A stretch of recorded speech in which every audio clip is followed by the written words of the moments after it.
अगर आप अपने लिए एक फन और एक्साइटिंग हैचबैक ढूंढ रहे हैं तो एल्ट्रॉस को कंसीडर करना थोड़ा मुश्किल था। हाँ, इसके लुक्स, हैंडलिंग, कंफर्ट और प्रैक्टिकलिटी में तो कोई कमी नहीं थी, लेकिन इंजन बड़ा ही ठंडा था और फीचर्स भी कुछ खास नहीं। अब 4 साल बाद टाटा ने इसको यही 2 अपडेट्स दिए हैं और इसकी वजह से मेरे पास 2 सवाल हैं। पहला, क्या ये गाड़ी अब आपकी कंसिडरेशन लिस्ट में होनी चाहिए? और दूसरा, क्या ये वाकई में ही फन और एक्साइटिंग है? चलिए आज साथ मिलकर पता लगाते हैं इस रिव्यू में। लुक्स के मामले में इस गाड़ी के 2 अलग पहलू हैं। पहला, एल्ट्रॉस is a good looking hatchback और इस रेसर ट्रिम में इसको और भी ज्यादा अटेंशन ग्रैबिंग बनाया गया है। सबसे पहले आपको मिल जाता है ये ब्लैक बॉनेट, उसके साथ आपको रेसिंग स्ट्राइप्स भी दी गई हैं। यहाँ पे साइड में आपको ड्वेल टोन के ब्लैक अलॉय व्हील्स मिल जाते हैं, साइड स्कर्टिंग दी गई है और पीछे की तरफ एक नया स्पॉइलर भी मिल जाता है। लेकिन इसका एक दूसरा पहलू भी है और वो ये है कि ये गाड़ी अब 4 साल पुरानी हो गई है और डेस्परेटली एक अपडेट मांग रही है। लाइटिंग सेटअप पूरा हैलोजन है, डीआरएल ज्यादा इंप्रेसिव नहीं है, पीछे की तरफ भी जो टेल लैंप दिए गए हैं वो भी हैलोजन है। हाई टाइम उनका एलईडी आना बहुत ही जरूरी हो गया था। एंड फाइनली स्पोर्टी वेरिएंट है तो ब्रेक कैलिपर्स को ऑरेंज या रेड कलर तो कर ही सकते थे ना। इस रेसर ट्रिम में आपको 3 अलग कलर ऑप्शंस भी मिल जाते हैं। ये ऑरेंज है, इसके अलावा एक वाइट और ग्रे भी दिया गया है। लेकिन अगर ये जो ट्रिम है आपके लिए थोड़ा ज्यादा एग्रेसिव हो रहा है, ये रेसिंग लाइंस वगैरह आपको अपनी गाड़ी पे नहीं चाहिए, तो अच्छी बात ये है कि टाटा आपको ये 120 हॉर्स पावर का टर्बो पेट्रोल इंजन एक रेगुलर दिखने वाली एल्ट्रॉस के साथ भी ऑफर करेगा कुछ ही महीनों बाद। तो अगर ये गाड़ी आपके लिए बहुत ज्यादा एग्रेसिव हो जाती है तो वो आप चूज कर सकते हैं। लेकिन हमें जरूर बताइए कि आपकी पिक क्या है, रेसर या फिर एक रेगुलर एल्ट्रॉस, नीचे कमेंट्स में। नंबर्स छोड़िए, स्पेस की बात करते हैं। यहाँ पे बूट स्पेस भी बड़ी इंप्रेसिव है। इसका जो फ्लोर है काफी हद तक फ्लैट है और जो सीट्स का रिक्लाइन है वो भी ज्यादा नहीं है। तो भले बड़े सूटकेसेस हो या मल्टीपल स्मॉल सूटकेसेस हो, हर चीज यहाँ पे बड़ी आसानी से फिट आ सकती है।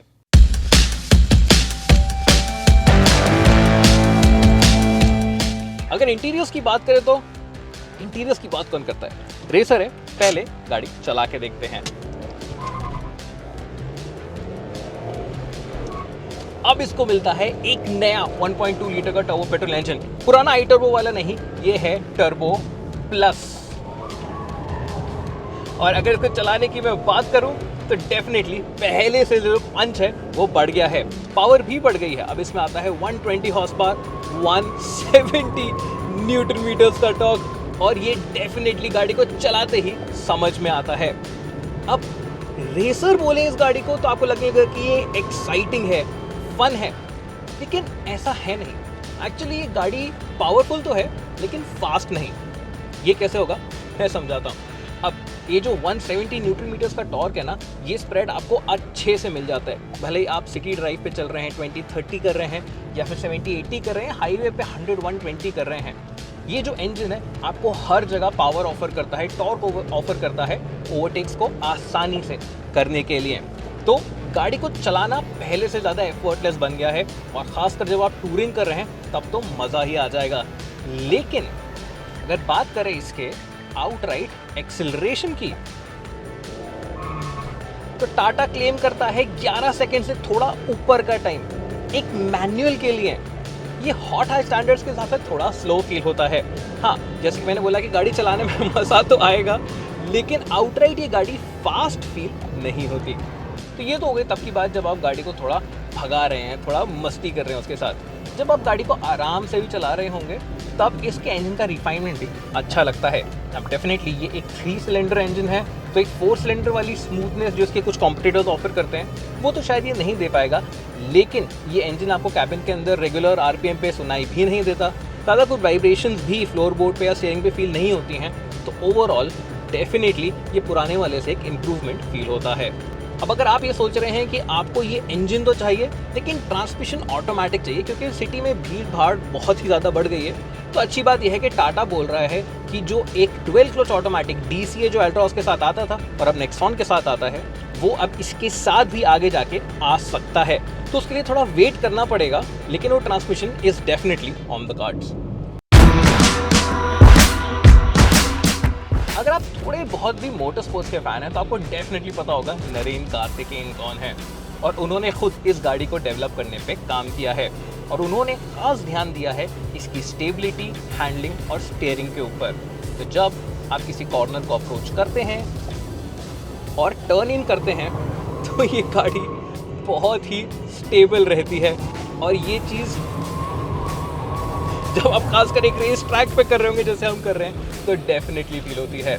अच्छी बात है, इस हैंडलिंग को अचीव करने के लिए जब सस्पेंशन को थोड़ा स्टिफ किया गया है, उसकी डैम्पिंग को स्ट्रॉन्ग बनाया गया है, तो उससे इसके कंफर्ट पे कोई नेगेटिव इम्पैक्ट ज़्यादा नहीं आया है। हमने इस गाड़ी को बाहर भी हाईवे के ऊपर, स्पीड ब्रेकर्स के ऊपर लगभग 100 किलोमीटर के लिए चलाया है, और उससे हम आपको ये बात बता सकते हैं कि जो कंफर्ट है, जब गड्ढों के ऊपर से गाड़ी जाती है तो काफ़ी स्टेबल रहती है। कैबिन के अंदर कोई ज़्यादा झटका महसूस नहीं होगा, तो जब आप इस गाड़ी को चलाना एंजॉय कर रहे होंगे, आपके पैसेंजर्स कंप्लेन नहीं कर रहे होंगे, तो डेफिनेटली एक बड़ा प्लस पॉइंट है।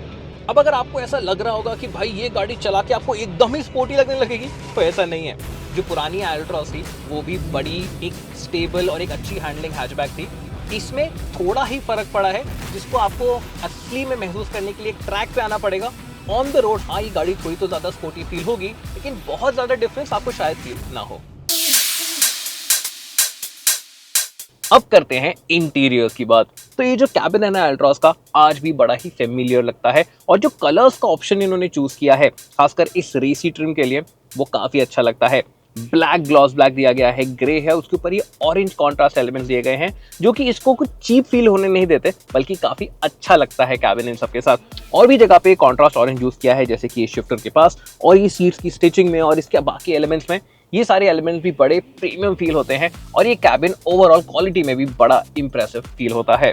अगर कोई एक चीज मुझे थोड़ी बेहतर चाहिए थी तो वो था ये स्टीयरिंग व्हील। रेसर ट्रिम के साथ ये स्टीयरिंग व्हील थोड़ा और स्पोर्टी जरूर होना चाहिए था।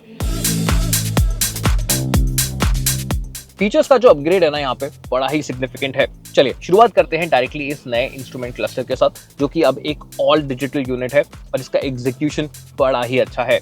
इसके अंदर आपको 3 अलग अलग लेआउट मिल जाते हैं। तीनों के अंदर जो इन्फॉर्मेशन डिस्प्ले हो रही है वो बड़ी ही स्मूथ है, और अच्छी बात यह है कि यहाँ पे कोई भी लैग या ग्लिच फील नहीं होता। ये चलता बहुत अच्छे से, इस वजह से इसको यूज करने में और भी मजा आता है। फिर आता है ये नया टच स्क्रीन। ये 10 इंच का टच स्क्रीन है, और वही है जो हमने नेक्सॉन में देखा था, लेकिन जहां हमने नेक्सॉन में इसमें कुछ ग्लिचेस नोटिस करे थे, ये लैग करता था, फ्रीज हो जाता था, वो कोई भी प्रॉब्लम यहाँ पे नहीं आ रही है। इसका मतलब ये है कि इसका डिस्प्ले क्रिस्प है, इसका लेआउट बड़ा प्रैक्टिकल है, और इसको भी यूज करना बड़ा ही आसान है। फिर आता है इसका ये नया 360 डिग्री कैमरा। कैमरा की क्वालिटीज आर वेरी इंप्रेसिव। इसका ये 3D लेआउट, इसका डायग्राम और इसका एग्जीक्यूशन भी बहुत इंप्रेसिव है। Very easily the best in the segment. और फिर आता है इसका सेगमेंट फर्स्ट फीचर, जो कि है वेंटिलेटेड सीट्स, जो कि अपनी गर्मियों के लिए एक बहुत ही इंपॉर्टेंट फीचर है। और अगेन जो वेंटिलेटेड सीट्स का एग्जीक्यूशन है, जो उनका पावर है, वो इस गाड़ी में बड़ा इंप्रेसिव है। तो बात यहाँ पे बस फीचर्स को ऐड करने की या उनको काउंट करने की नहीं है। हर फीचर जो यहाँ पे ऐड किया गया है उसका एक्सपीरियंस बहुत अच्छा है। इस वजह से इस गाड़ी का जो ओवरऑल एक्सपीरियंस है वो इनके साथ बहुत बेहतर हो जाता है। अब इन एडिशंस के साथ जो गाड़ी की ओवरऑल फीचर लिस्ट है वो भी बड़ी इंप्रेसिव हो गई है। पहले की तरह अब भी आपको ऑटोमेटिक हेडलैम्प्स, ऑटोमेटिक वाइपर्स तो मिलते ही हैं। इसके अलावा गाड़ी में क्रूज कंट्रोल भी दिया गया है। ये जो नया टच स्क्रीन है, इसके साथ आपको वायरलेस एंड्रॉइड ऑटो और एप्पल कारप्ले मिल जाते हैं, और एक यहाँ पे एयर प्यूरीफायर तो मिलता ही है। इसके अलावा आपके पास ऑटोमेटिक क्लाइमेट कंट्रोल भी है, और एक वायरलेस चार्जर भी दिया गया है। And finally to round everything up, आपको एक सनरूफ भी मिल जाती है।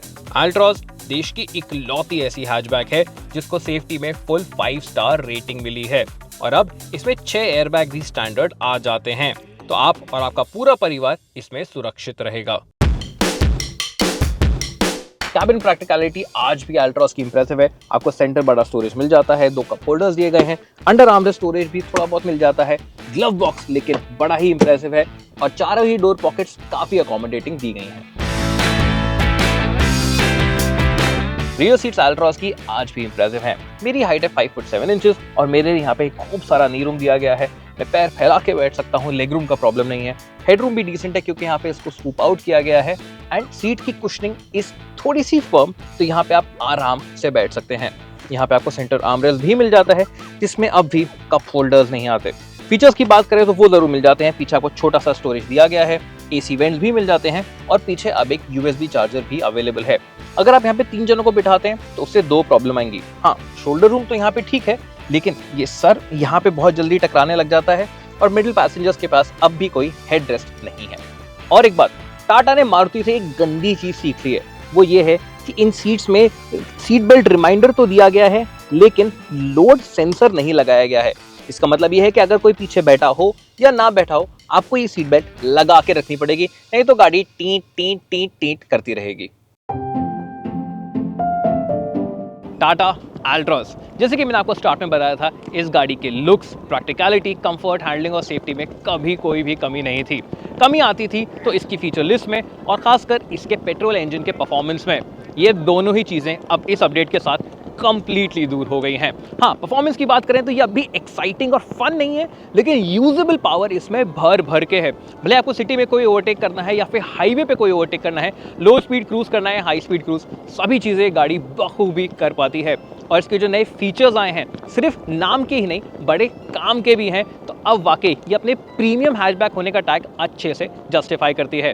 तो अगर आप अपने लिए एक पेट्रोल अल्ट्रॉस लेने वाले थे, तो डेफिनेटली ये गाड़ी आपकी कंसिडरेशन लिस्ट में होनी चाहिए।